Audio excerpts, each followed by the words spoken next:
it's just a simple fact of the business. You know, I spent 15 months on Mission Impossible 3 and made some of the friendships I'll have the rest of my life. So I don't bemoan any of that or begrudge that process one bit. I didn't want to spend another year on that movie.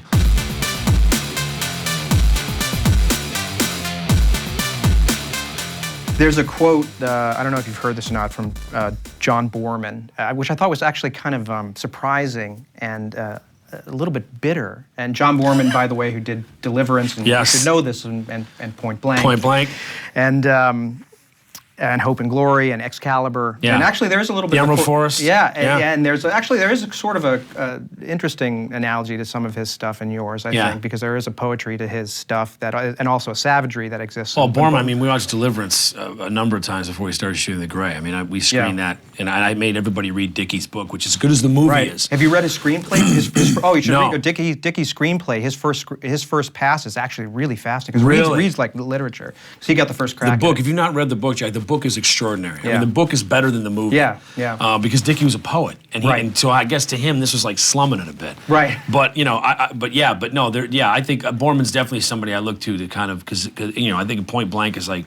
I said to the guys, the Wolves are Lee Marvin in The Gray. They're Lee Marvin, marauding down that hallway. You know what I mean? Right. But anyway, the quote was this, and this is what he said. He said. And maybe they caught him in a bad moment, but he said, he goes. Those are the best quotes, dude, when they catch you. He goes, this business is all about the films you didn't get to make. That's what he said. Right. He said, this is the, and he didn't say any, you would think a man with the body of work that's revered. Sure. Would be saying, you know what, I didn't get to make these, but I did get to make these. And, but his quote was pretty clear. It was like, this business is all about, and maybe it was just, maybe another movie just went up in smoke right when they asked him the question. Exactly. It would be interesting, just to know kind of how that was being framed, or I mean, maybe the mitigating circumstances. Maybe taken completely out of context, but I think the truth of it is that everybody, and it doesn't matter whether it's Kubrick with Napoleon, or anybody, or look at half of Wells's career, which is his other quote, which is the 2% filmmaking, 98% hustling quote. Yes.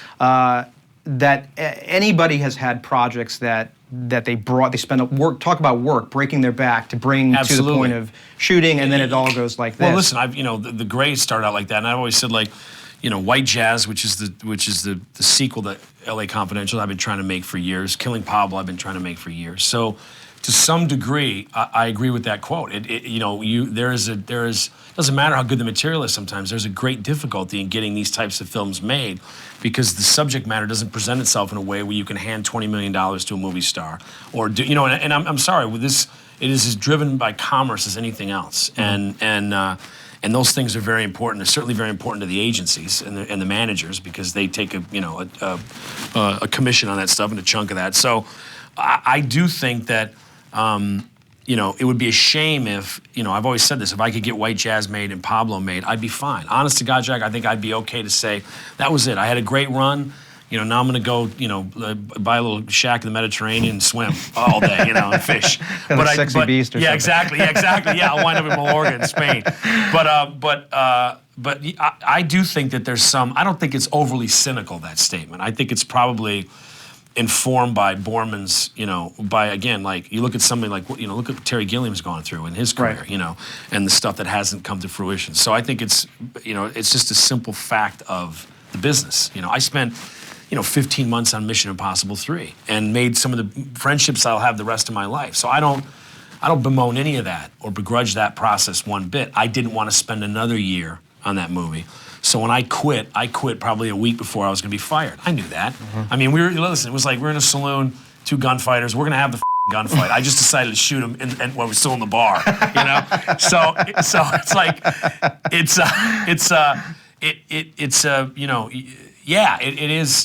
it's definitely frustrating. I think, but again, I think it goes to what we were talking about earlier, which is what is your conviction? What is your degree of, how badly do you want something? It's like anything else. How badly do you want it? My old man has a saying, no hill for a climber, and I always think about that. No hill for a climber. It doesn't exist if you're, you know what I mean? You don't see the ascent so much. That's what you do. So I think that I always remind myself of that when it looks really bleak. Listen, it takes a tremendous intestinal and mental fortitude to do what we do. It does. Right. Mm-hmm. And you've got to gut check yourself time to time. I certainly do. Do you find that, you know, it's looking back on something like Mission Impossible, enough time has passed where you're able to look at it objectively. But at the time, is there a moment of, you know, where you really feel like you've been laid out after that 15, where emotionally you're just destroyed? Oh, I mean, I called Cruise to quit, and I videotaped myself when I called him. And I've only looked at that tape one time. It's horrifying. It doesn't even seem like me. It seems like this craven, terrified, you know. And I knew in that moment, I thought when I called him, and I remember the conversation, I said, you know, it's your name on the poster, it's your face on the poster, you have to make this movie the way you see fit, that's not gonna work for me. And it really came down to, I thought there were being now dictums and mandates issued to me as a filmmaker, and I was being fitted for strings. That's the truth, that's how I felt. Mm-hmm. So I thought, I'm done. But I also thought I was not long for that process anyway. You know what I mean? Mm-hmm. So I didn't have any, had I stuck with it, I would probably put a gun in my mouth because I was not happy. And I'd come off of Narc, man. I went from Narc to a movie they were budgeting at the time, this was 2003, 2004, $185 million. Mm-hmm. That's an idiotic transition to make. Mm-hmm. But at the same time, I felt that process left me with unfinished business. And to me, the A-Team was the completion of that business. I wanted to do a big off action franchise, whatever. You know, people say you're a big fan of the A-Team. My wife loved it. I couldn't give a shit about the A-Team. I like Miami Vice when I was a kid. I didn't care. Well, nobody got killed on the A-Team. Exactly. Nobody got killed. There was no, I was like, but I thought, okay, I can make something of this. It's out of my wheelhouse. It looks challenging. I didn't do this on Mission Impossible. I want to see if I've got this kind of skill set, and I did it. But it would by no means, and also like anybody else, it's like, you know, you got to pay bills, man. I mean, we got to pay bills. It's like I'm not, I'm not Michael Bay making Transformers and making, and flying a 747 around. That's not my life, you know. So, I think that, that Mission Impossible served for me what it needed to serve, and it taught me a great deal about what to do, and maybe more importantly, it taught me a great deal about what not to do, how not to make these movies, because that was just profligate to my mind. We were just burning money, and it just didn't matter. It seemed like there was no end. Right. So I don't regret it one bit. I don't. Not an honest to God, dude. Not a second. Am I remorseful? Oh, I wish I'd done this, or, No, it's got to be. I mean, it's an enormous amount of pain that ultimately goes into your own character, and either you become better for it or you become a I mean, I spent 5 months in Europe eating out on someone else's dime with all my friends, drinking great wine, having great meals. Right. Who's going to bitch about that? Who's going to complain? Unless you're not.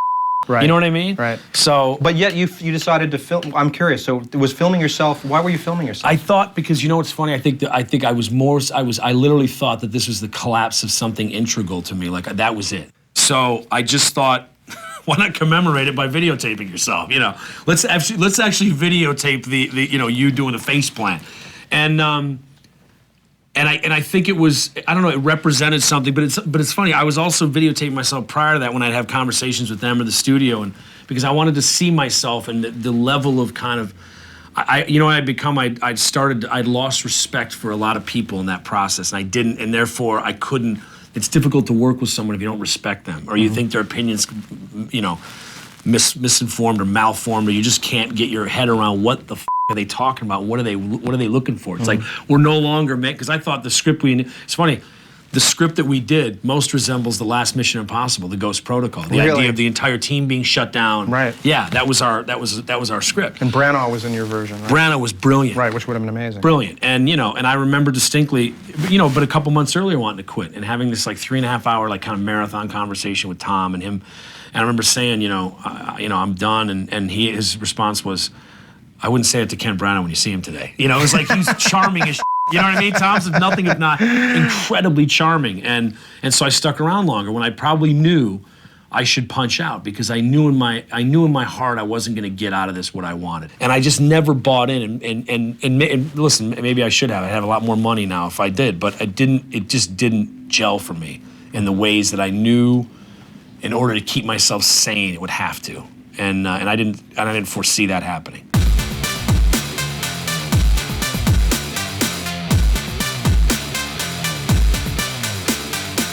Watch Ariane Celeste as she tests your knowledge of Star Trek and reveals a lot more than answers.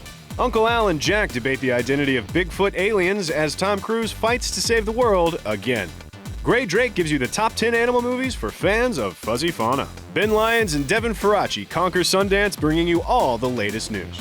Get your film fix. Subscribe to CineFix.